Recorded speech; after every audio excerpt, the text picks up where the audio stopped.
V Somanna ಅವರ ಇನ್ನೊಂದು ಮುಖವನ್ನು ಬಿಚ್ಚಿಟ್ಟಿದ್ದಾರೆ ಬಸವರಾಜು. ಚುನಾವಣೆಗೂ ಮೊದಲು ವಿ ಸೋಮಣ್ಣ ಬೇರೆ ರೀತಿ ಇದ್ರು, ಚುನಾವಣೆಯ ನಂತರದ ಸಂದರ್ಭದಲ್ಲಿ ನೋಡಿ ಹೇಗೆ ಬದಲಾಗಿದ್ದಾರೆ ಅನ್ನುವಂಥ ವಿಚಾರವನ್ನು ಬಸವರಾಜು ಪ್ರಸ್ತಾಪ ಮಾಡಿದ್ದಾರೆ. ಹೌದು,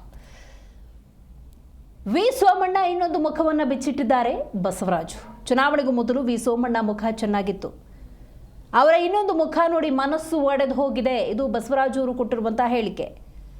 ವಿ ಸೋಮಣ್ಣನನ್ನು ಗೆಲ್ಲಿಸಿ ತಪ್ಪು ಮಾಡಿಬಿಟ್ಟೆ, ಕ್ಷಮಿಸಿ ಅಂತ ಹೇಳಿ ಆ ಮತದಾರ ಪ್ರಭುಗಳಲ್ಲಿ ಕ್ಷಮೆಯಾಚನೆಯನ್ನು ಮಾಡಿದ್ದಾರೆ.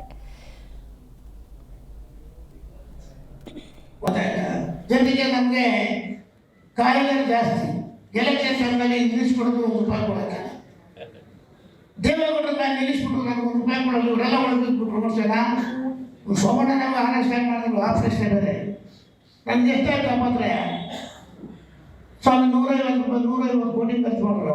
ಅವ್ರನ್ನ ಹೋರಾಟ ಮಾಡಬೇಕು. ಮನೆಗೆ ಹೋದೆ, ಕೈ ಮುಗಿದೆ, ಜನ ಪುಣ್ಯಾತ್ಮ ಗೌಡರಿಂದ ಹೇಳಿದ್ರು ಎಲ್ಲರೂ ಕೂಡ ಜಾತ್ಯಾತೀತವಾಗಿ ನಮ್ಗೆ ಗೆಲ್ಲಿಸಿದ್ರು. ದೇವೇಗೌಡರು ಬೇಡ ಅಂತ ಒಂದು ಹೇಳಿಕೆ ಕೊಟ್ಟರು ದೇವೇಗೌಡರು.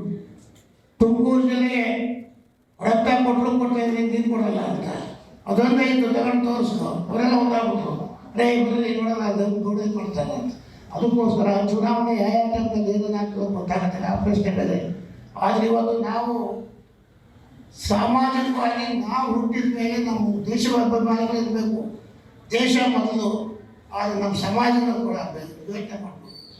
ಒಬ್ಬ ಒಟ್ಟಿಗಿಲ್ಲದೆ ನಾವೆಲ್ಲ ಜುಟ್ಟಿನ ಮೇಲೆ ಕಾರಣ ಪೂಜೆ ಮಾಡ್ಕೊಂಡು ಹೋಗ್ತಿದ್ರೆ ಅವ್ನ ಮನಸ್ಸು ಏನಂತದೆ, ಶಿವಶಿವ ಯಾಕಪ್ಪ ಇರ್ತಾರೆ ಸೇವೆ ಕೊಟ್ಟಿಲ್ಲ, ದೇವರಲ್ಲಿ ಯಾಕೋ ತೊಂದರೆ ಕೊಟ್ಟಿದ್ದೀನಿ, ಯಾಕಪ್ಪ ಅಂದರೆ ಅವನು ಮೂಢ, ಅವ್ನು ವಿದ್ಯಾವಂತ ಇಲ್ಲ, ಅವ್ರ ಮಗ